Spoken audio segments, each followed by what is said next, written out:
Hello there, good afternoon, and you're welcome to the Polity, coming to you live from Abuja, the nation's capital, headquarters of King Adebayo Film and Theatre Arts Network, commonly referred to as KAFTAN Television.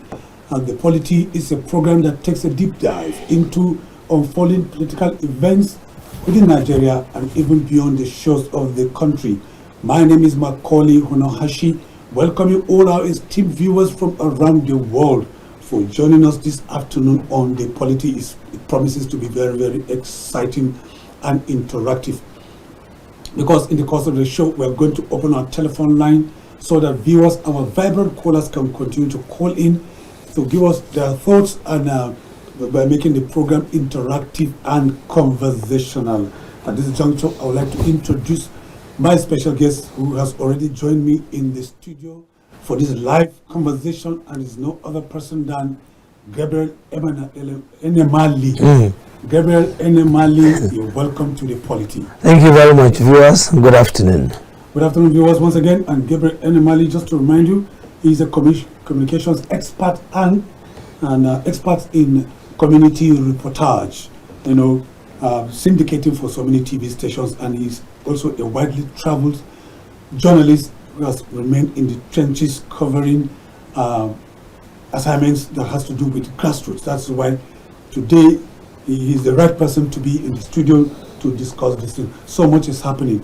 Yesterday was International Day of Rural Women, and today is World Food Day. But before we go into that conversation, let's take a look at United Nations Human Rights Council and Nigeria's membership at that council. The Human Rights Council is a vital, United Nations Human Rights Council rather is a vital part of the United Nations system, comprising 47 member states that work together to promote and protect human rights globally. And its primary goal is to address human rights violations and make recommendations to improve human rights situations in member nations. Nigeria has been a regular UN Human Rights Council member since 1967. However, the country experienced two significant interruptions between that is the period of the military interregnum between 1982 to 1987, as well as 1991 to 1999. Like I said, this period coincided with the time of military rule in the country, that was characterized by widespread human rights violations, electoral violence, and repressions. Some of us will remember Decree 2 and Decree number 4 during the military rule that gagged the journalists and other people who were regarded as dissidents. At that time, if your position did not tally with that of government, you'll be termed an anathema and anti-government. So there was a lot of significant repression. Although Nigeria has successfully maintained a democratic journey in the last 25 years, the country's human rights record, has not improved significantly, and that's where we're here to discuss with Gabriel Enemali. Let me take you back. There was an election at the UN, Human Rights Council. It's a membership of 47 countries. Nigeria has been a member, like I said earlier. That's correct. But Nigerians seem to have lost out, and there was this back and forth between the government officials and observers of political events, particularly international events that are unfolding. Yes. Can you take us through what happened? You, in your intro, you said Nigeria, took a break during the military era. Yes. Because of violation, human rights violation, electoral, and all of that. That is right. That's correct. Is it not the same thing that happened that we're saying under democratic, supposed democratic elected government? Now, for everything we do, somebody is watching. Yeah, somebody is watching. And you will be so shocked that even outsiders are watching. Don't forget, every time we're having an election, we bring in international observers. What do you think they'll be writing for us? You think they'll just sit down with what they are seeing? Yeah, probably for their own sake. They might not even write anything bad here. But once they go back, they know what to write. I remember one former governor says that observers are going to be taken away in backpacks. Yeah. Former governor. That's Erufai. If you can say this in the presence of international observer, what record do you think they'll give you? Nothing. In fact, the military is even far, far better compared to what we have seen. Come on, protest, end that government, end this, end that. You gang up and put them in the prison. Is that not human rights abuse? Meanwhile, it is in the law that says that you have the right to protest. Yeah. The current president protested. Nothing happened to him. Nobody was arrested. Buhari protested. But they came into power. They never want anybody to come out. So is that not human rights abuse? Come on, what kind of double standard is this? And you call yourself a Democrat. Now, what happens from the election? Only 3 votes. 3. You say you call yourself a giant of Africa? You can't even... Nigeria should not even be talking about all of this. That your children, or no, not your children now because everybody has his own father, that the country you said you are their president are hungry. Is that not human rights abuse? That people cannot afford medicine or go to the hospital, is that not human rights abuse? That people cannot go on, transportation, common transportation, that people cannot afford it, is that not human rights abuse? That people are sick day and night, people today, all manners of mental health issues, that is what you get, no hospital to go to. Is that not human rights abuse? People go home hungry, go to bed hungry, is that not human rights abuse? Meanwhile, in your constitution, you said the total the summary of our constitution, if you read it from number 1 to the end, summarizing to 2, to protect and to provide. Yet, coming to the office, you take an oath. What does that mean? Is that not human rights? What is human rights abuse now? There's no long thing. The moment you cannot provide and protect for your people that you took an oath for, it's a violation. Simple. Yeah. We don't need any big grammar or effective English that will come and begin to define human. No, sir. There are so many people who cannot go to bed with food in their tummy before they said it 101. Now is 00 half. Some persons in 2 days 000 half. And according to Human Rights Watch in its 2024 report, yes, it says Nigeria has continued to grapple with election-related violence, 1, regional conflicts, 2, separatist agitations, 3, abuses by security forces, 4, repression of press freedom, 5, poverty, 6, and inequality. These 7. are all violations, and you have mentioned I have a few of them. I have see. So inequality can also be, of course, human rights. Why would you say he is better than she? Are they not the same human being? Are they not God's creation? Didn't they go through the process of formation? Why would you say this one is better? That is violation. Even in the family, if you do that, that is against the person you are violated. Against the person you are violating. So the law should take its course. But where are our institutions that will do all of that? No, sir. Everything they have mentioned, they never lied. And that is why we must not keep quiet. We must continue to talk.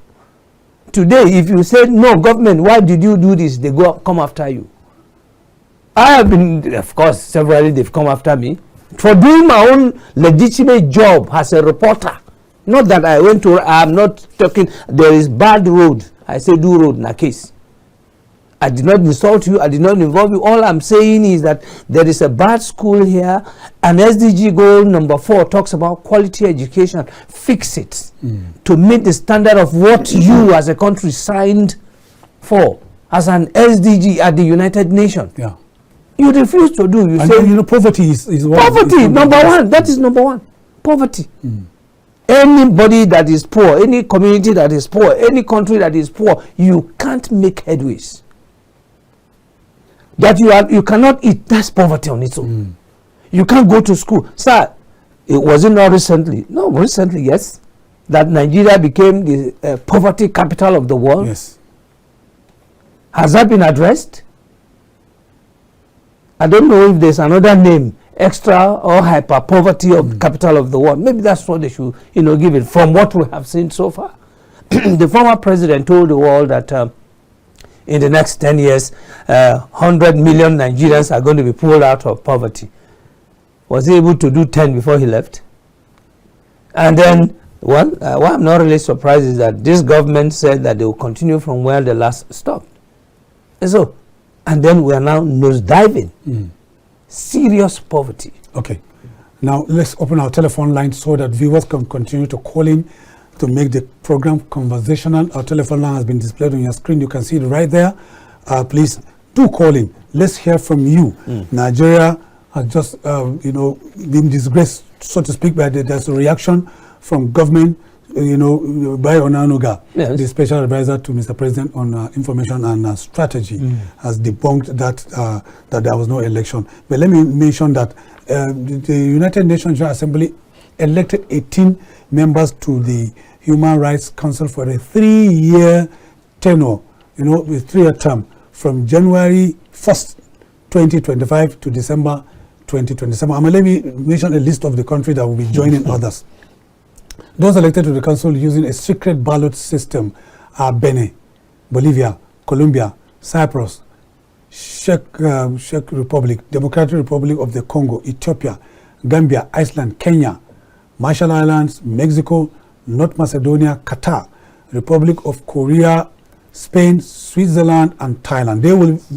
They will be, joining countries like Albania, Algeria, Bangladesh, Belgium, Brazil, Bulgaria, Burundi, Chile, China, Costa Rica, Cote d'Ivoire, Cuba, even called Cote d'Ivoire, Cuba, Dominican Republic, France, Georgia, Germany, Ghana, Indonesia, Japan, Kuwait, Kazakhstan, Malawi, Maldives, Morocco, Netherlands, Romania, South Africa, Sudan, and Vietnam. And these countries are supposed to be working together to promote and protect human rights globally. Nigeria is missing. Nigeria will be missing. Recently, not too long, Kenya had crisis. The youth took to the street. Yeah. How many were killed? How many were killed? They said no, this is just that they mentioned a policy that is not going to be favorable to the people. They said no. How many were killed? That alone is enough to score them a seat. Okay. So let's take this caller. Your first caller this afternoon, please go ahead. Your name and where you're calling from. I'm calling from Kogi State. Your name what's your name? My name is Esther. Esther from Kogi State, our first female caller. Go ahead, please, with your contribution. Oh, we've lost Esther. Please do call back, Esther. We'd love to hear from you. We're here discussing the United Nations Human Rights Council and its election. That Nigeria had a very, very bad outing, very embarrassing one for that matter. We want to hear from you. Please call back, even though the lines are epileptic. Go ahead with your thoughts. So, if in Kenya, the youth, Kenyans, said, no, government, this policy you are bringing to us, we don't like it, it's anti-human, and they took to the street so that government will know that it is serious, and government backed down. Nobody was arrested, nobody was killed.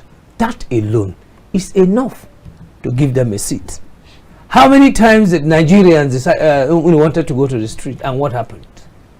Just a few days ago, I was reading how youths who say, Oga, end bad government, end this, end that, which were right, they had to pay 5 million naira to get them out.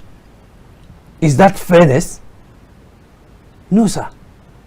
And such youth will come out and you tell him that he's going to be happy with you, or anybody that is related to you. Okay, let's take this caller. Hello, good afternoon. Good afternoon. Good afternoon. You're on to the Polity live from KAFTANTV. Your name, please, and where are you? My name is Matthew. I'm calling from Benue. Matthew, our regular caller. You have turned down the volume. I can see that. Go ahead. Honestly, I just tuned on my television now and I, met the program going on. Beautiful, Matthew. We appreciate you. Whenever you call in, we appreciate you. We don't take you for granted. Go ahead, please. Thank you, sir. I really appreciate the guest in the studio. Beautiful. Thumbs up, sir. Thumbs up to you too. Thank you. Lovely analyst.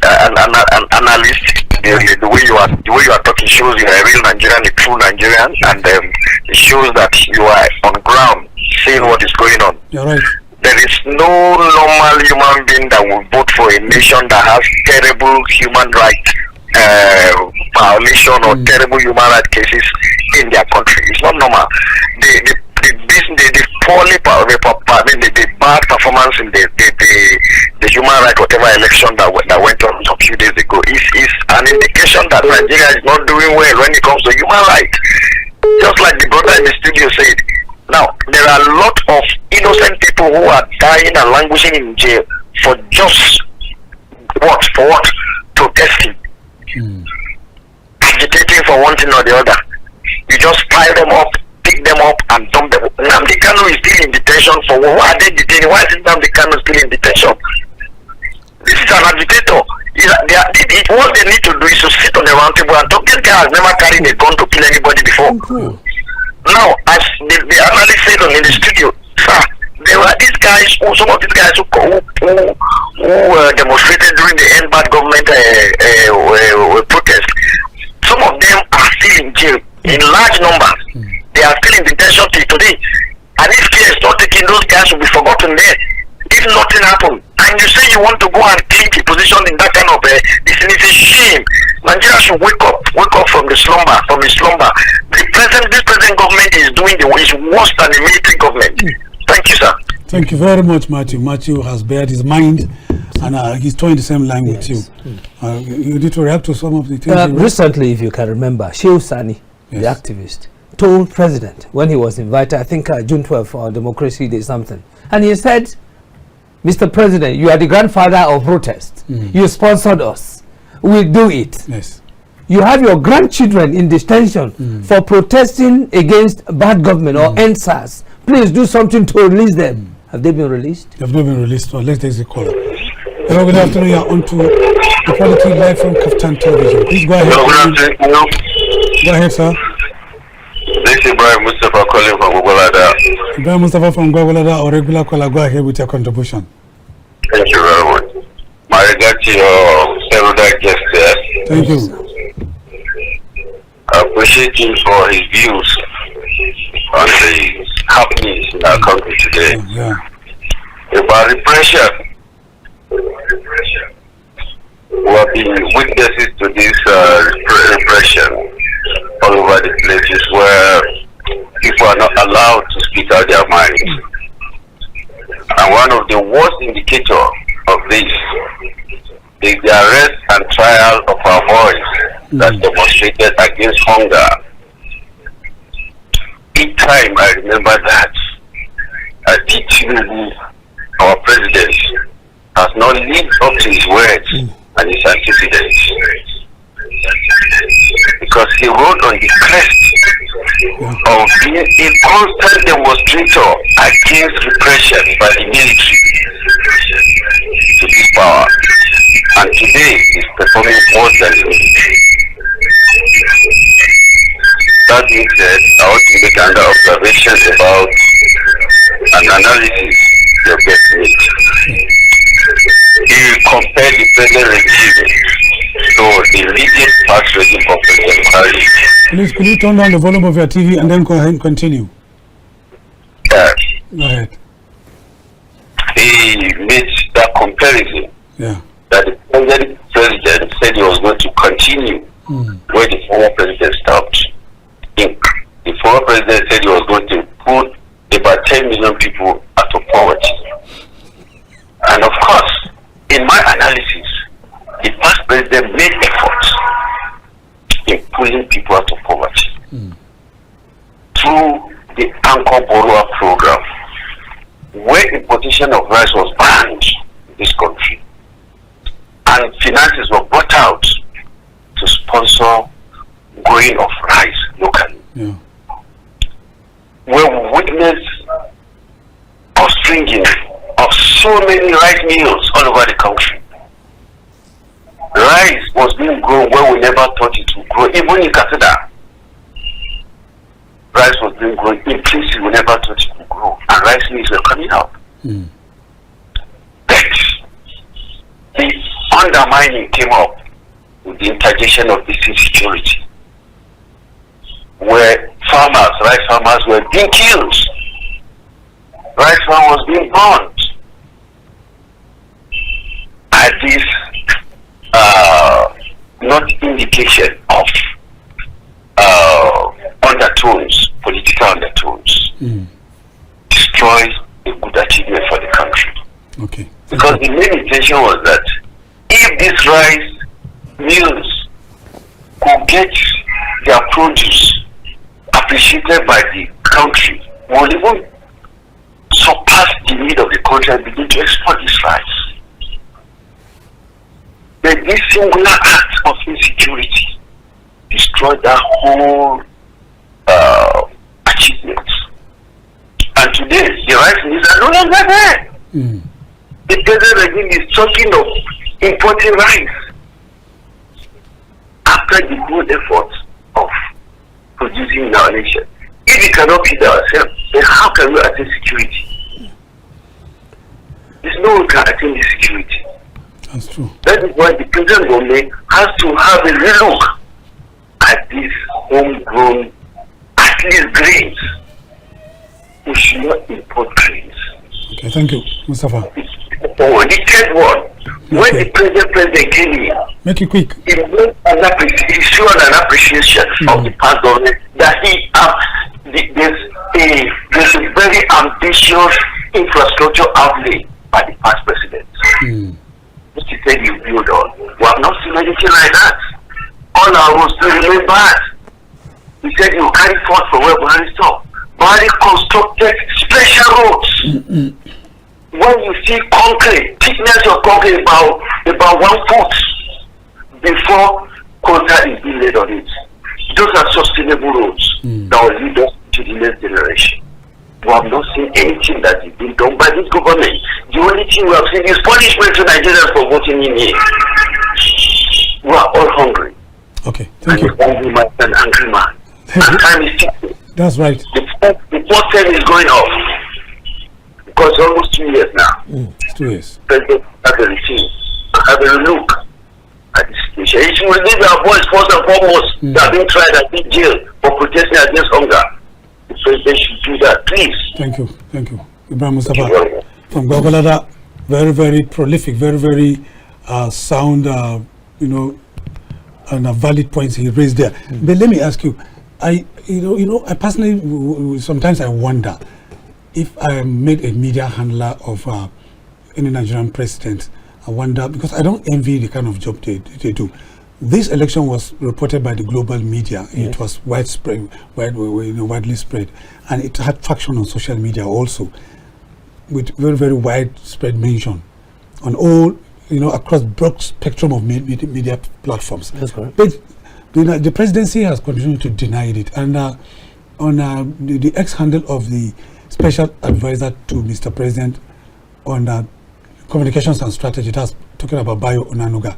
He said the presidency has denied claims that Nigeria failed to win votes at the UN Human Rights Council election held at the UN General Assembly last Wednesday. In the statement, he did mention that, the African Regional Group nominated 5 countries, namely Benin, Gambia, Kenya, DRC, and Ethiopia, for the 5 seats allotted to the continent. Nigeria is supposed to be the giant of Africa. Nigeria is supposed to be the leading voice. If regional group, African regional group, what is that regional? What do they even mean by regional African group? Who is the person in charge that will make these nominations? And Nigeria is not part of it. I can see you chuckling. Why? That could be very mischievous. No, Gabriel. I'm not trying to be sarcastic. You see, no matter how you try to paint truth, truth is truth. Was that why you are laughing? Yes. A good laugh. No matter how you want to paint black to white and it's still black, it's black. Yes. Nominate. So why should Nigeria for the not vacant seats, for the 5 vacant seats? So Nigeria is not qualified.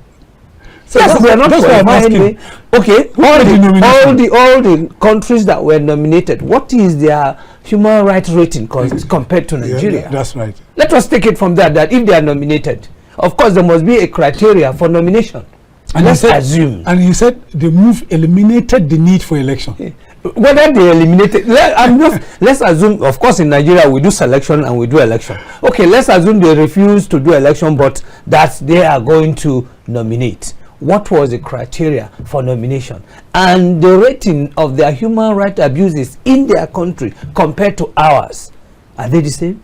I just gave you an example, Kenya, and Kenya is rated in that. Is rated enough. Recently they had a protest. How many of their youths were, bundled into the jail? None.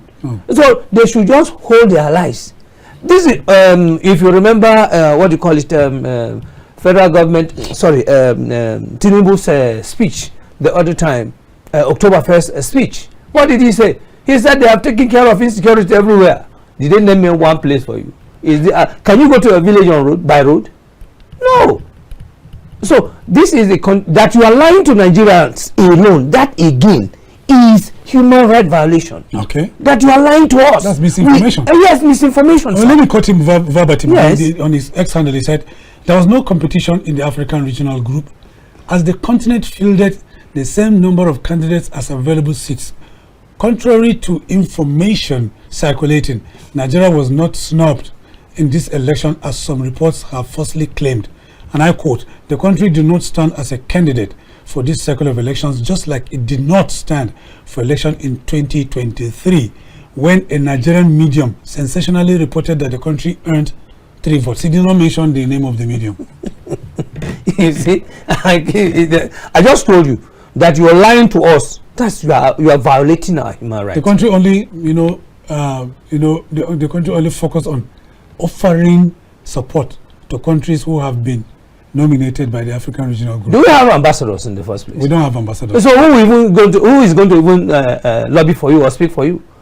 You don't have. So every indication is going towards failure, and that's why we have failed woefully. Whether nominated or election, anyone that they did, we fail and fail and fail. Whether woefully or woefully, fail is fail. Simple. And he said the regional bloc endorsed Benin and Gambia, both members of ECOWAS, for the 2025-2027 term. Given Nigeria's continued leadership in fostering African unity, the nation focused on supporting the endorsed candidates to promote collective African representation. This has been the hallmark of President Tinubu's leadership on the continent. Sir, he is the chairman of ECOWAS. Right before his eye, 3 nations pulled out, and they said they're not coming. Is that you see? Why would they continue? Is an indictment. Why would they continue to be lying to us as if we are daft? We don't know what is happening now. It doesn't make sense. Right before his eyes, he's the chairman of ECOWAS. 3 nations say we no do again, and they pulled out. They said come back. They said we are not coming. Come back. They said we are not coming back. We traveled to Cote d'Ivoire. Nigerian contingent that were going with ECOWAS passport were rejected. Nigerian contingent with ECOWAS passport, they were rejected from the airport here in Abuja. Okay, so let's take a short break, and when we return, we're going to shift gears by moving into United Nations International Day of Rural Women. And that will be after this short break. Please don't go anywhere. We'll be right back. Stay with us.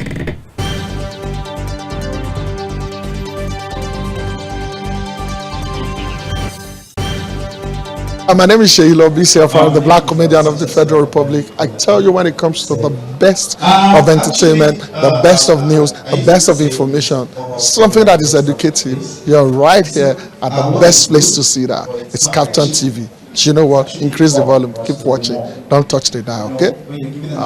This is your girl Nkechi Blessing Sunday. I want you all to keep watching KAFTANTV. Please keep watching KAFTANTV. It is the best TV station in the country.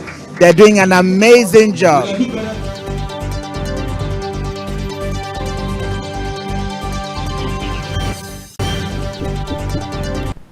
You're welcome back. If you're just joining us, you're on to the Polity, coming to you live from King Adebayo Film and Theatre Arts Network, commonly referred to as KAFTAN Television, live from Abuja Studios, the KAFTAN headquarters, global headquarters. My name has not changed. It is still Macauley Hunohashi, and we're here discussing with Gabriel Enemali, our friend and community reporter. You are a community reporter, yes, reporting correct. Nothing but rural. Simple. And yesterday was International Rural Woman Day. Yes. And or rather, International Day of the Rural Woman. That's correct. There are rural women all over the world, Very correct. including Nigeria. Why do we have a day for International Day for Rural Women? I think it's almost on the United Nations to set aside a date for the people or for the woman and the rural community. Even here in Abuja, you have rural women. And except I don't get my data right, 80% of what you see today is done by the rural woman. 80% of farm produce is done by the rural woman. Because I work in the rural community, I know that giving them this set date is something that is worth it. However, despite all of this, Nigeria, because I'm a Nigerian, I'm from a rural community, and most of my job is done in the rural community. The Nigerian rural woman has been neglected. The Nigerian woman, SDG goal number 4, number 5, that Nigeria is signatory to, says gender equality.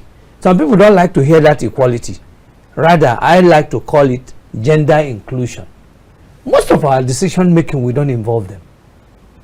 The poverty rate, the woman who is always on the farm, is the person is always on the farm to making sure that her children and her family gets food to eat, is the woman. The woman you see her on canoe fishing, is the woman. She comes back, she will come and cook for the family, is the woman. She takes in to give birth, the woman. She gets to the market to go and sell what she has harvested, is the woman. And the woman again is more abused, battered, set aside. So United Nations decided to say, come on, let us give them this day and let's remember them, so that they can have a sense of belonging. Well, in as much as progress has been made, yeah, they are strong. Women are strong. I mean, for every ministry there's a sector reserved for women, gender, to a point that we have Minister of Women Affairs. Do you have Minister of Men Affairs? No. You don't have it. But again, yeah, women to an extent are the one doing themselves. A woman will not want to support her female counterpart. I don't know why. I don't know why. I think they need to call in so that we can hear from them. Yes, I don't know why. Maybe if they call in, we'll know. But I don't know why. I work with women. Women, please call in so that we can hear from you. Because Enemali is here saying, you are your worst enemy. So let's hear from you. Go ahead. So I don't know why they don't like supporting themselves. But I like working with them, because if a woman concentrates to work, they achieve.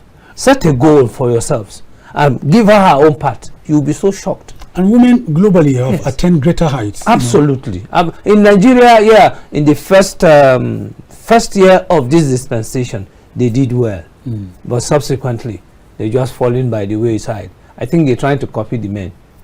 Okay, the International Day of the Rural Woman was established in 2007. Yes. Under Resolution 16 and Resolution 137. To foster, to galvanize women, rural women. That's correct. For the betterment of society. Let me mention to you, this year's theme says rural women sustaining nature for our collective future. Correct. Building climate resilience, conserving biodiversity, and caring for land towards gender equality and empowerment. It highlights the pivotal role that women play, pivotal role of the rural woman. It says building climate resilience.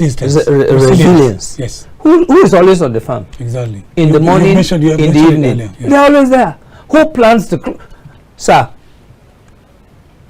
for any production, farm produce, for the production of any farm produce, female or women plays a vital role. About 85% of them, from pre-production to production to post-production, women plays vital role. Now move to the processing factory. Go there and see also the role women play in processing these foods. You go to a cashew processing unit, for instance. You go, apart from the warehouse where they offload and offload and load. The rest is taken over by the women. So why shouldn't we give them that opportunity?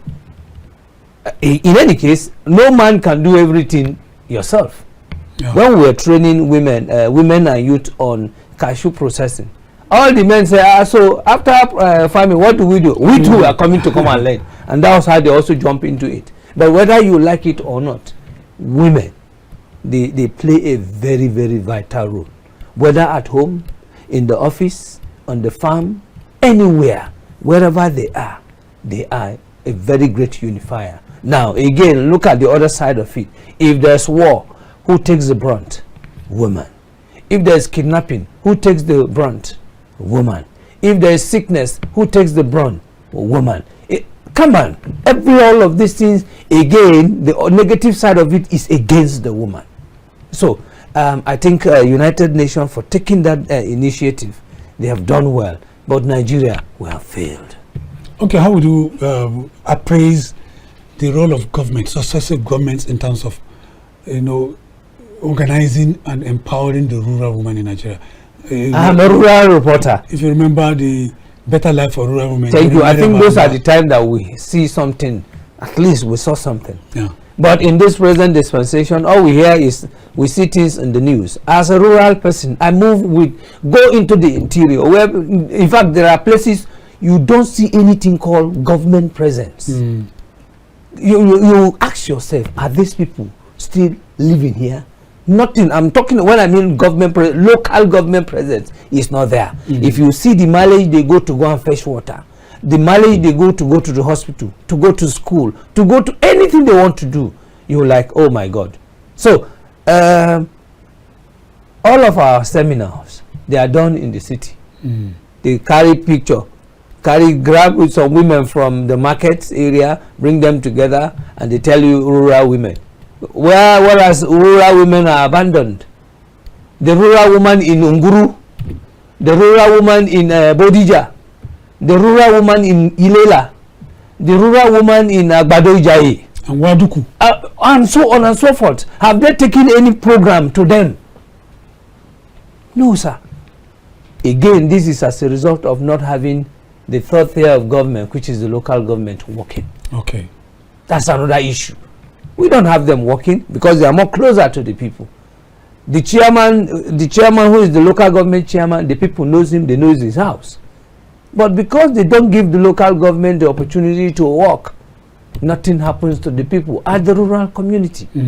So how much, look at drilling of water, that's what individuals are doing. How much more if government wants to do? They should take care of that. So these are some of the issues. Government, in terms of that, government is not doing it in a lip service. Or they will gather themselves in Abuja or in a state capital, do whatever they want to do, their jamboree, and that's all. What are the challenges faced by them, rural women? Plenty. Lack of inclusion, financial inclusion, higher rates of poverty, limited access to education, ill health. Yes, in some part of Nigeria, in the north, women are considered nobody. Even in the southeast, women are considered nobody. Come on, it's not good. That again is violation of their human right. If you are in a gathering, they want to talk, they say because you are a woman, you can't talk. Even when you know this, a lot of things they are being faced. But again, one beautiful thing, a woman with 5 children, give her 30,000 and see how she's going to manage that money and take care of herself, take care of her husband, take care of the children, and provide for the house with that little 30,000 naira. And so if they can manage such resources, I think even we the men wants to take over, we should give them that room to please encourage them. Yeah, okay, we gave you 30,000, you did well, add more. Now that things are hard, who is more on the road suffering? The women. But I don't, beyond mentioning these days, International Day of this, International Day of that, even the United Nations hardly do something pragmatic beyond just itemizing those days for countries to celebrate, because it's just a celebration on paper. Even United Nations itself, they are not united. That's one. Okay. Number two, so virtually everything, because they are not united, most of the times you don't get them achieving whatever they set out to do because of interest, because of the lack of unity and so on and so forth. So, but again, that they have set it out. Any nation who wants to be smart, you capture on that, because you can use it to partner with development partners to attract fund for that specific goal. For instance, women. If you're talking about resilient plant, it's money they use in planting now. So you can attract fund to support these women. You can attract input to support these women. You can give them seedlings. You can give them chainsaw. You can give them incentive. You can give them soft loan, and so on and so forth. You can, all right, you are a market woman. You can give them some incentive to start a startup. Most women today, whatever they had before, is no longer like that, because the economy is so biting, and what they have, they've overused it. Simple. So what about access to all these things that should make life better? Education, healthcare. What can you advise this government to do by way of it may sound hypothetical? On a serious note, and that is why whosoever wrote that 17 SDG goal, they have finished the work for any government. And whosoever went to that United Nations in 2016 and appended his signature on behalf of Nigeria, he had finished it. All they need to take, their indicators. We have the presidency, SDG at the presidential level. You have the state focal office. Then you have the desk officers at the local government. So it means that whatever you want, don't forget the bulk of the people at the rural community. Whatever you want, you give it to the state government. Now, state government add its own counterpart funding to the presidency, and they send it to her. Number two, you on your own, for instance, a local government chairman, if you know your owners, your office, that seal on your letterhead is enough to attract funding for you from the UN, if you know how to go about it. International donors are there. What about corporate organization? Who wants to, all right, what is your problem? We need water, we need hospital. So how many hospitals? We are not saying come and build ultra modern hospital, just health center that will cater for them before any referral is made. All of this, they are finding it difficult. I remember when I did a story on a community in Kogi State. In fact, when I saw the school, I thought it's this huts they call market. They said, no, this is school. I did the story. Of course, the story landed me into trouble. But SDG boycotted my state and came and fixed that state. Today, in that community, they have borehole that was sunk by the Nigerian army. Today, in that same community, they have an ultra-modern school, tiles with fan in that same place. Today, in that same community, they have hospital, health center. Their medicine is even revolving. They build it and give them the money. They are enjoying it today. Today they have solar street light. You know, in the rural community, the darkness in the rural community is like another thing. But today, darkness cease. These are things put together as at the time they did all of this. It wasn't up to 100 million naira. It wasn't up to 100 million naira. So you can decide to like make a proposal and say, I need 200 communities to be XYZ. With macro projects, donor agents will stand up and do it for you. Once you have the right people in the right office that knows where to touch. Why do we have what do you call it now? This funding they call when you are this health one, NHIS, can't we have it in the rural community? National Health Insurance Scheme. Thank you. Do it for farmers, because most of the people at the rural communities are farmers. Make them understand that if you contribute this, you will see. But first of all, start it. So that they now know that, oh, this is our hospital that is fine. But for us to go, this is the amount we need to put in. And see how people will come. Because they now want to trust you. They have staffs. Year in, year out, we have students graduating from health technology. Are they working? Where is the hospital for them to work? They are supposed to be community health workers. Where is the opportunity for them to work? Go to the rural community, sometimes you'll be wondering what is wrong with us.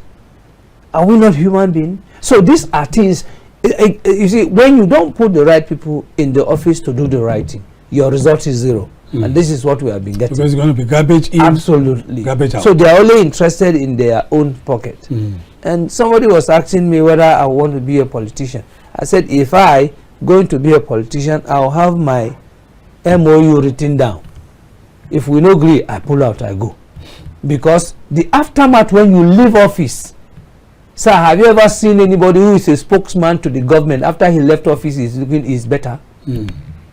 How many local government after they left office that are looking better? How many local government chairmen? How many people have saddled in the position of public office, and when they left office, you see them looking good? No, sir. Do you know the amount of courses? So these are the challenges. So you don't want to join the league of those no. who had that opportunity and left office because of the aftermath? Aftermath. So I am going, will you allow me to do it? Yes or no? If not, I don't want. I am old enough to take care of myself. Right. I've been taking care of myself. Government has not done anything for me. If without being in government I have supported, I feel coming in should be to do more. Using my contact and connectivity to do more for the people. But if you will not give me chance, there's no point, because that money you are collecting, they call it public office. Okay, let's take this caller. Good afternoon. You're on to the Polity live from KAFTAN Television. Go ahead, your name and where you're calling from. Oh, we've lost the caller. Please call back again. Let's hear your thoughts on International Day of Rural Women. We have rural women. They constitute globally 25% of women live in the rural areas according to research. Did you say 25%? Is it worldwide or Nigeria? Worldwide. Huh. Well, I don't know how to get a report from. In Nigeria, it's more alarming. It's more than that. Let's hear from you. Please, yesterday was International Day of the Rural Woman. You can see their picture there. These are rural women. Yes. Can you tell us what they're doing? Well, I'm farming, planting. I'm planting. Go to the north, go to the north central, go to the east, go to Benue, go to Kogi, go to Niger State. All these places, go there and see. What you see is women on the farm, women being active.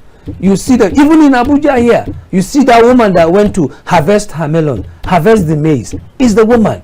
So we must give them that room. We must support them because they are working. I mean, they are walking like elephants, but they are eating peanuts. It's not good enough, sir. They are eating peanuts? Yes. At the end of the day, because she does not have anywhere to store this thing, she has to sell it quickly so that it does not get rotten. That, again, is another issue on its own. Okay, let's take this caller. Oh, we've lost the caller. What happens to our technology, innovation, and infrastructure? SDG goal number 9. That is why I said, if you have this document and you say you want to go into the office and it's with you and you are serious, sir, in fact, you will be the reigning governor, whatever, or the reigning chairman, because everything is spelled out for you. It's now left for you to know how to go about it. That is just simple. It's not a rocket science thing. Our so-called politician or public office holder, they rush to other countries, and when they see things, they come back, they cannot do 1/3 of what they see. Is that not a shame on us?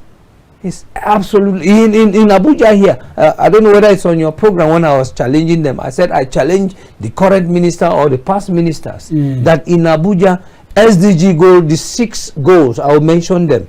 1, poverty. 2, hunger. 3, good health and well-being.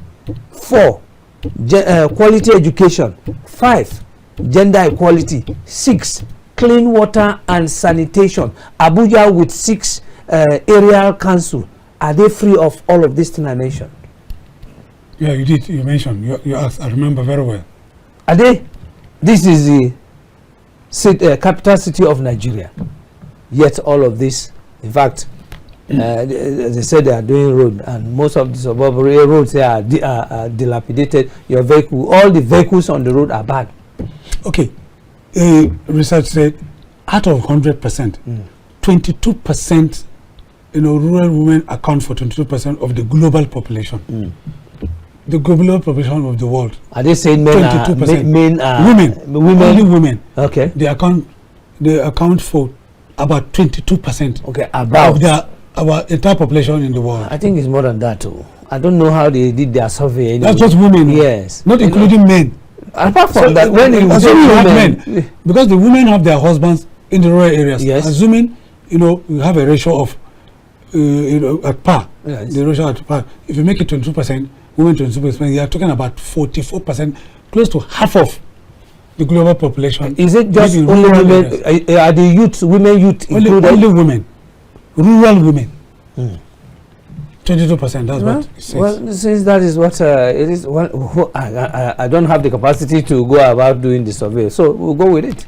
Simple. Another just says rural women are a quarter of the global population and ignored by policy. Of course. All that I have mentioned. Exactly what you have been mentioning. We have all been, they have all been ignored. But they are totally ignored by policy. Totally.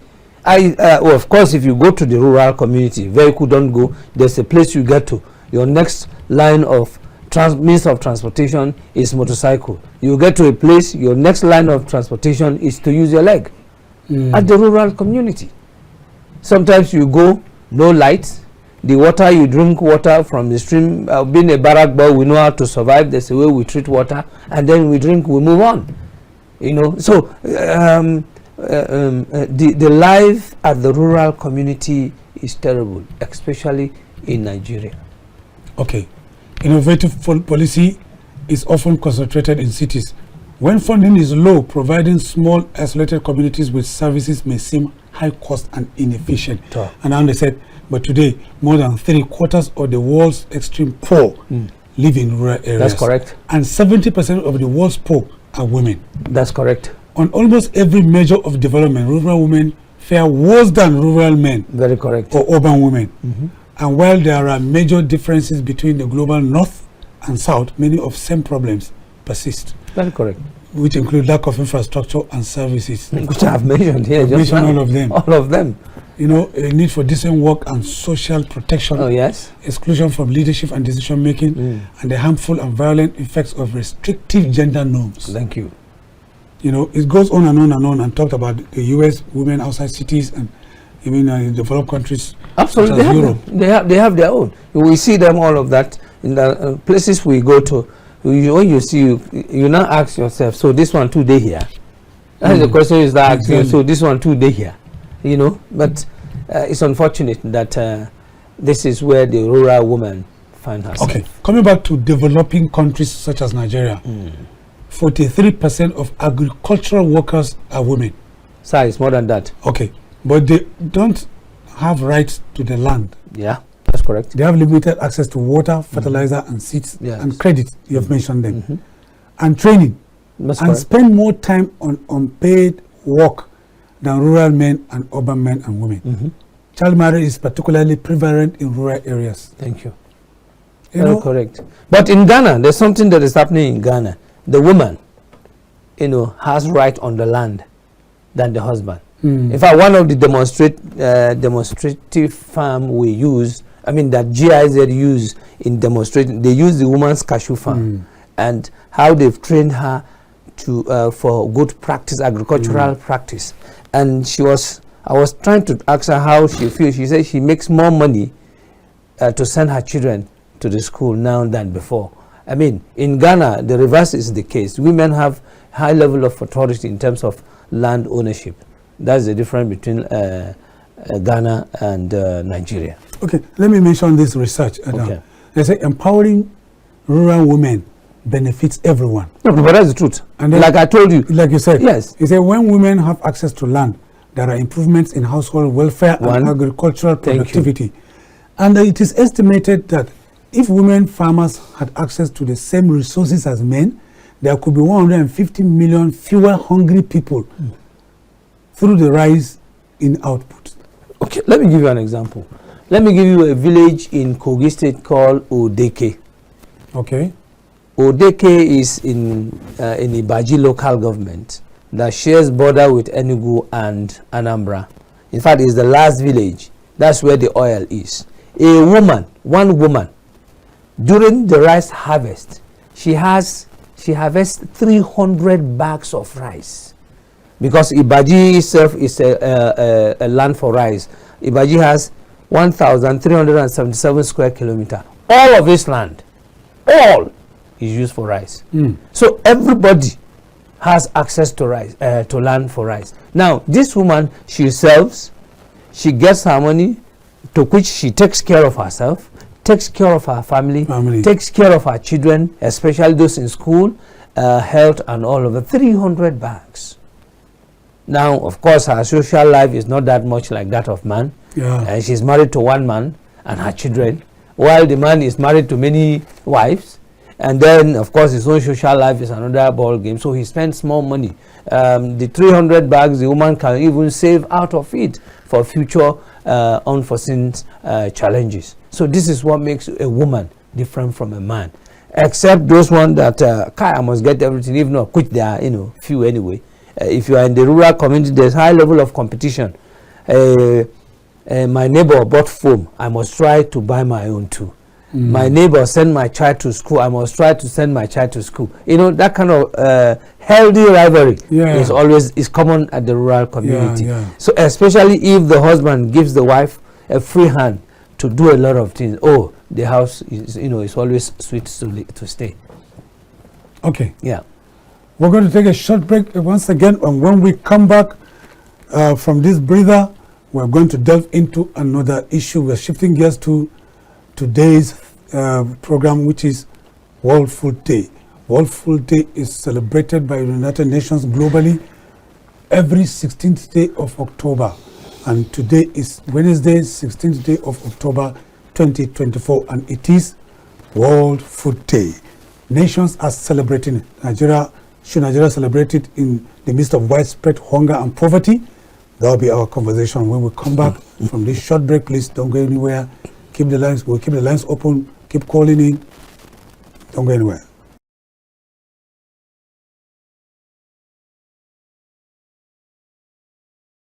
You're welcome back. It's still Macauley, Hunohashi in the house with Gabriel Enemali discussing.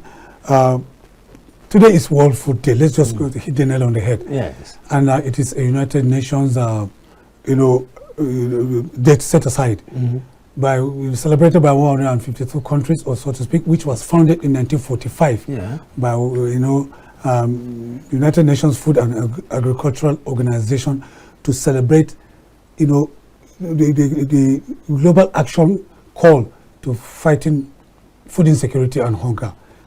And today is the day. Nigeria is signatory to the United Nations, so it should be celebrating, World Food Day in the midst of widespread hunger and poverty. But what do you think? Can Nigeria celebrate it? Yeah, we should. Nigeria should. No, we should.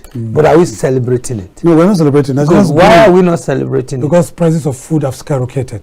There's widespread hunger and poverty. SDG goal number 2. Number 2 says zero hunger. In the midst of this kind of very agricultural arable land, yet we are hungry. Is that not abuse of our rights? Yeah, it is, if you say so. But that's the truth. Sir, what is food itself? Food, the moment you are hungry, the medicine to that hunger is food. It's food. Food itself is medicine. Food, you use food to boost the immune of your body. Yeah. Food sustains you. If you look at our body, it's divided into 3. The south, the middle belt, and the north, which is the head and core. The moment the middle belt has crisis, the head north, the leg down south is in trouble. My late father, may so rest in peace, he told me, he said, if you don't have money, make sure there's food in the house. It's better you don't have money in your pocket, not to see there's no food in the house. Because the crisis alone, lack of food will cause in the house. You will know that it is important that there should be food. If you want peace. Okay, sir, let me give you an example. Today they said World Food Day.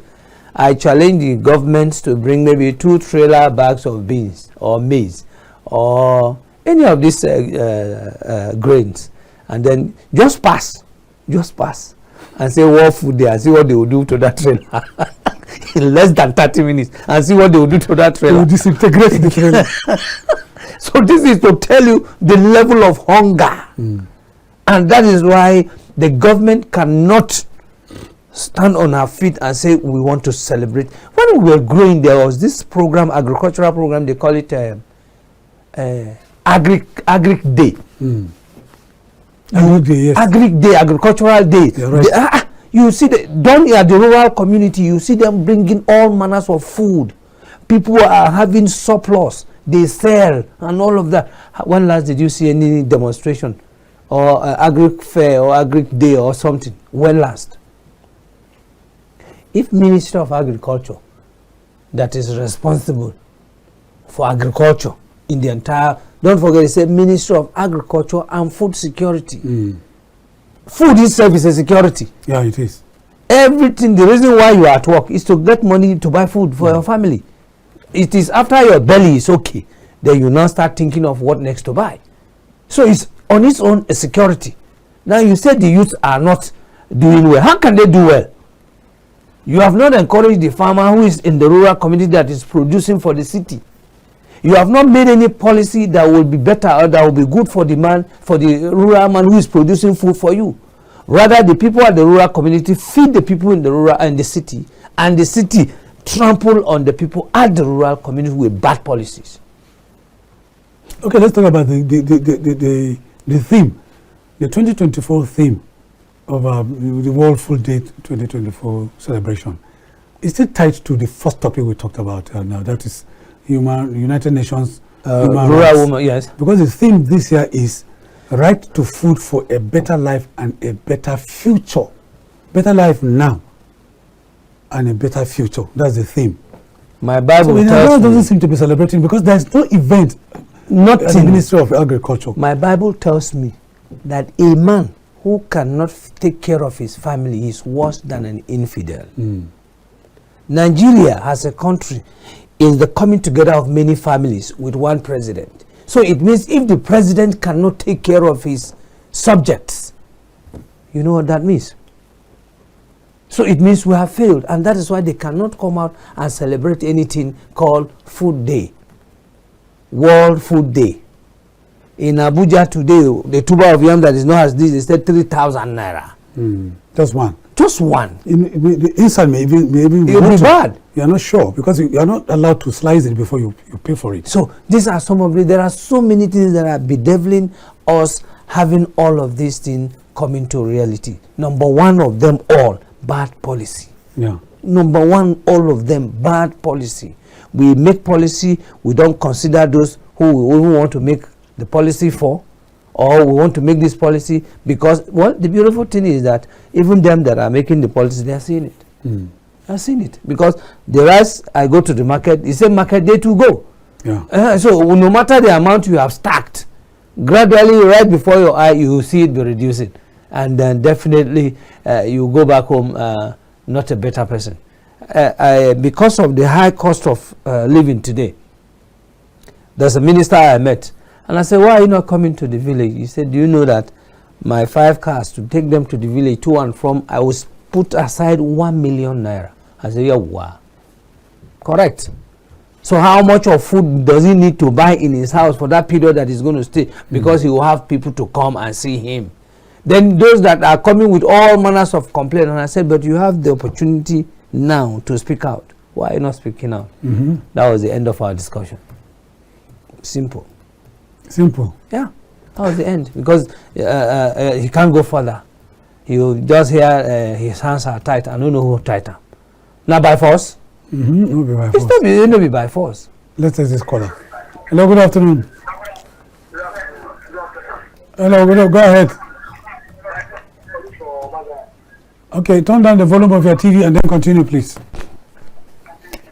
Okay. What's your name?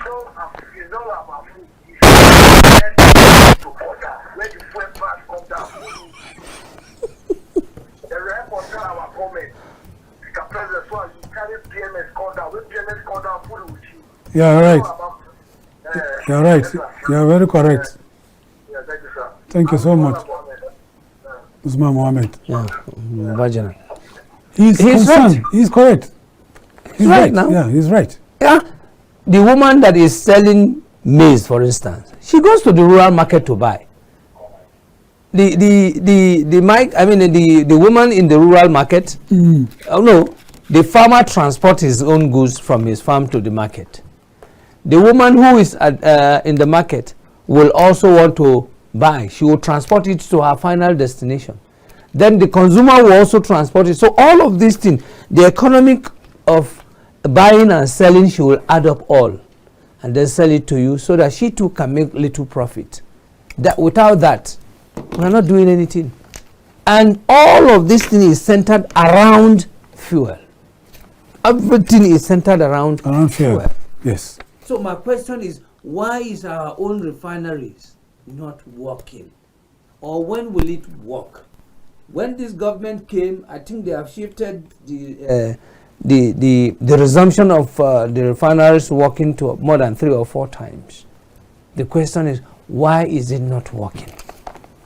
Why? Very, very valid question. Why? I keep asking myself, why is it not working? Yet we have refinery staffs that are being paid monthly. Why is it not working? Why is it not working? Nobody seems to be giving us that answer. Why?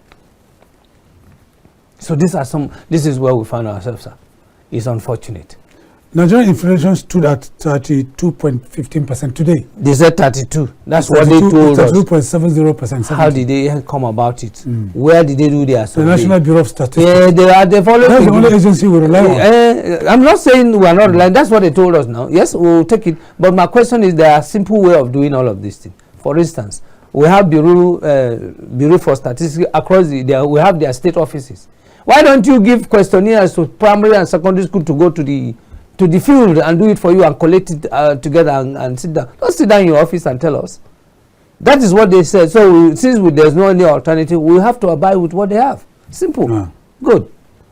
According to the National Bureau of Statistics, this shows that the headline inflation rate year on year, increases in September 2024 compared to the same month in this preceding year 2023. The increase recorded in the headline index for September, they said, is attributed to the rise in the average price of some items, like they've talked about, in the basket of goods and services at the divisional level compared to what these items were in August 2024.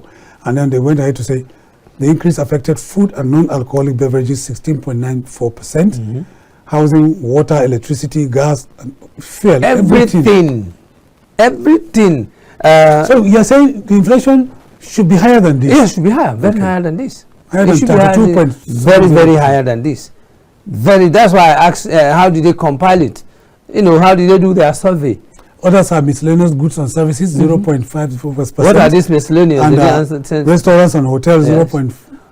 Go and ask the woman. I do that a lot on my own. I go out, mama puts, I say, how far? How much? They say, well, today we manage. The beautiful thing is that from this food we will eat. My children will eat. My husband will eat. And then maybe at the end of this small change, we know the seller like before. I go to offices. Those that are, fortunate to come to the office, they come to the office with their food. They no longer go to the restaurants to buy.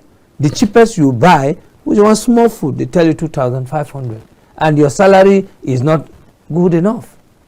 So that's why I say, how did they come about all of this? Even them that are writing, what is their buying power today? You talked about a methodology, but let me read a few of the methodology that was used here. Okay. The rise in food inflation on a year-on-year basis was caused by increases in prices of the following items: guinea, corn, rice, maize, grains, beans, etc., bread and cereals, glass, yam, water. You mentioned yam earlier on, cassava, tuber. They go to the same market that we also go. So they know the prices. So why are you doubting them? No, like I said, I did not doubt, but they can do better than this. Okay. They can do better than. How many markets did they visit to? Okay, that's another How many point. markets? That you went to Wisi market, is that the only market in Abuja here? But they are spread across the country. So if they are spread, how many? I expect them to tell us that they are coming from the rural community, because it is from the rural community you get to know why it's high in Abuja. Do you understand? Yeah. So that they can use their, maybe they have the hill horses. They go to the rural community. Once they are there, maybe where they could not proceed again, they drop their rural, their truck, and they use Okada. Then they will now understand why food prices went so up because the place where Okada takes you for 300 is now 1,000. Now the woman who comes to buy, instead of her being charged 1,500, she's charged 3,000 before it comes out of the village. So not just within Abuja, no, let them go into the rural community so that you understand the root cause of all of this. Now you are driving a truck, you thought your truck can go far, it gets to a point, the only means to the next level is motorcycle. You get to a point, the only means, the farm can go where you are going to, nothing again, your leg. So how do you pull out those farm produce? Kogi is even the worst. You know why? Kogi is bordered by River Benue and Niger. Now there's a place called Budon. They are predominantly rice farmers. In this period, vehicle doesn't go there. So because they are closer to River Niger State, all they do is to pack their rice to the boot, which is closer, and then off their rice is in Niger State. The same thing in Ibaji. Ibaji either to Enugu or to Anambra. Their yams, those tall, big white yam. The same thing. Because of the flood coming, they quickly harvest so that it doesn't destroy. They sell it because they don't have anywhere to sell, put them. I challenge anybody who can tell me that you can go to Ibaji by road now. The best means of transportation is by boat. And going by boat, you have to charter because not everybody is traveling. Simple. So these are some of the things. I expected them to tell us that we went to this interior. Come on. There's a reason why all the whole thing went. Did you farm rice in Gwagwalada here? I mean in Wuse? You don't. But it's coming from somewhere. And the root cause of it is where they should go and understand why is all of this happening. And then you will find out that everything is centered around two things. Insecurity and then high price in fuel. Okay, you know, well, when we're talking about this, they said rising inflation trend will erode manufacturers and investors' profit margin. Did what? It will erode it. Their profit margin. Yes, of course. Of course. How many people are even doing it? How many? How many manufacturers left this country since the inception of this government? How many? And that is why even the ones they are bringing, the China ones they are bringing, they are expensive. I mean, so definitely profit margin. Haven't you seen many people being laid off? Yeah. They laid off their staffs because they can't keep them. And then with the current reality that is on ground, you can't keep your staffs. Meanwhile, you are telling us 70,000 naira is the minimum wage. I have taken my time to ask all the civil servants, congratulations, your salary now is 70,000 naira. So, okay, please, if me I want yabma, make a tell and say I want yabba. I have not seen it. Oh, simple. My state is paying 72. I saw another state 77. Well, whether they've started paying in that area, I'm yet to confirm. You're yet to confirm? I'm yet to confirm. But my state, they just pronounce it, they've not started payment. Even the federal government who have not started payment. Well, the World Bank has described Nigerian naira as the worst performing currency. If in March, in June, I was in Ghana and I exchanged 30,000 naira for 200 cedis. I felt bad. And then in August, I was in Cote d'Ivoire. I exchanged 40,000 naira for 16,000 CFA. Last month, I was in Cotonou, Republic of Benin, for a conference. The same thing. So it's annoying. It's just falling. You can see when they are saying we are a giant of Africa, you can see why nobody will even look our way to even come and tell us that we need a seat there. What have we done for? What have you done for your citizens? What do you think we should be doing while the world is celebrating? Today is World Food Day. We have rural farmers. We have so many large-scale farmers in the country. In what way should we be celebrating this day? If not because of the crisis in government policies, or with this subsidy gone that has affected everything totally, and the insecurity to a large extent, we should have a bumper harvest. I challenge you. Well, since the day I went to farm cassava and yam and Fulani scattered the whole thing, I have not gone back to farm because there was no point. Rather, I will just put, there's this one I do now in in Ghana must go, this cement bag. I put it, and then around just can do only 200 bags instead of doing the larger one. So a lot of people. This is my own personal experience, and so many other persons too that have similar experience. Okay, let's take this caller. Sorry, the phone lines have been epileptic. Please go ahead. Your name and where you're calling from. We appreciate you for calling in. Matthew again. Thank you, Matthew, for calling back. We're proud of you, Matthew. I've not moved an inch from my television set. Yeah, Matthew, we're proud that you are an added viewer of KAFTAN TV. In fact, I will tell management to make you an ambassador of KAFTAN TV in Benue State. Go ahead with your contribution, please. Thank you. Thank you. I've been joining the brother in the studio. If I can be, people can be bringing in people like this on daily basis. KAFTAN TV. You'll be tired of seeing him, Matthew. I don't get tired of listening to people like this. I'm just tuned to KAFTAN TV from morning till night. Yes, in fact, Matthew, one day I'm going to invite you so that you can even come and join us in the studio with him. I will be the happiest man. I will be the happiest man. Any day. I want to. All right. I want to say something about the question you asked. Go ahead. The solution now. Yeah, we're talking about solution now. You don't expect a country that has succeeded in impoverishing its own citizens to celebrate World Food Day. You don't expect them to do that. It would be a shame for any normal human being to gather in one small cubicle to say they are celebrating World Food Day. It's a shame. I heard the brother in the studio said you get a tuber of yam in Abuja, plus a tiny, one reasonable size of tuber of yam in Abuja for like 3,000 naira. How many people can afford that kind of thing? All right. And I'm talking to you, the civil servant salary that was increased, the minimum that was increased from whatever to 70,000 naira you're talking about. How many states is paying? Today we are buying fuel. Okay, I'm talking to you from Benue. Okay. A liter of fuel here is 1,300, 1,350, 1,400. Oh. Black market 1,007, 1,008. Okay. For goodness sake, how much fuel will you be? I fuel my car on daily basis to do school runs. Every blessed day I spend nothing less than 10,000 naira on fuel alone. Just 10,000 naira because the distance is done. Every blessed they calculate how much do you make as an individual, as a businessman, or as a civil servant in a month. Nigerians, like I used to say, have been pushed to the wall.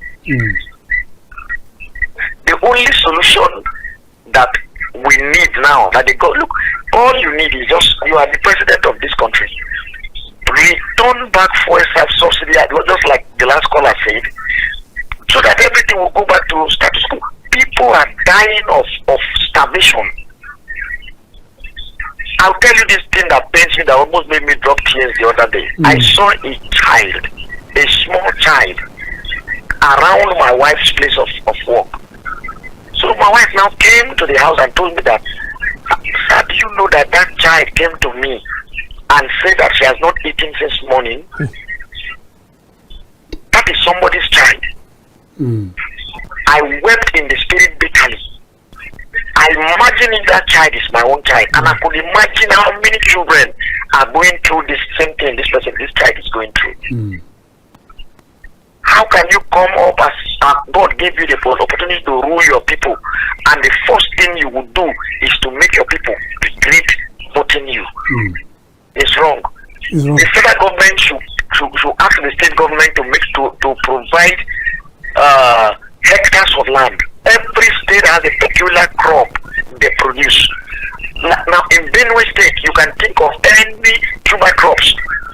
Benue State is one of the highest producer of tuber crops in this country. The yams from Benue State are so sweet, so lovely that if you take them to places like Delta State, River State, they will buy it any amount you tell them. If you go to River State, there are crops that are peculiar to that place. If you go to Katsina State, there are crops peculiar to that place. If you go to Cross River, if you ask the governor as the president of this nation to make available 200 hectares of land in different locations in the state. Cultivate this land. Produce whatever you want to produce. Now we can farm. We have the means of farming all year round in this country. Yeah. The government should shift away from this excess spending on frivolous things that are not bringing even any positive. What are you building coastal road for? How many people will drive through the coastal road? You are destroying people's ancestral homes in the name of building coastal road. My friend, go and cultivate this land. Let's get this land. Farm rice in Kaduna, farm rice in Kano, farm rice in the north, grains in the north. Come to all this farm, harvest this thing before you know it. Like my brother said, this year, God will bless Nigeria with bumper harvest. Yeah. If the government will go into farming, God will bless Nigeria with bumper harvest. That's right. Thank you, sir. Thank you so much, Marty. You know, valid points by Marty. In fact, let me even add, we don't even need the government to go and even declare it 400 hectares. The farmers already all have their land. All they're asking you, drop the fuel, take care of insecurity, give us incentive, and we'll produce more. Simple. Okay. Yes, sir. Because if I have 10 hectares or 5 hectares, you have 5 hectares, my neighbor has 5 hectares, all of us has 5 hectares. I remember when some person came to do organic mapping of farm. By the time they said they needed 250, they only went to 5 farms. They got 292 hectares. They said, you don't do. So we already have, the farmers already have their farms. All they are asking you to do for them, support them with incentive, support them with soft loan, give them at the right time. Don't come and promise them we are giving you wet, dry season farming support. It is when everything is over that you want to come and give him. You give him the money, he will spend it now. Will you blame him? No, you. When he needed the money, you are not there to give him. And then he has finished, he has suffered, no time to do anything again. Probably he said, let me relax. And then he remembered that he has one festival that he needs to attend. And then you are not giving him money. Won't you use it? You use it. You use it. So this one, they will come and tell you that they give farmers money, they will not, they will use it for another thing. It's because you refuse to give him at the right time. Okay.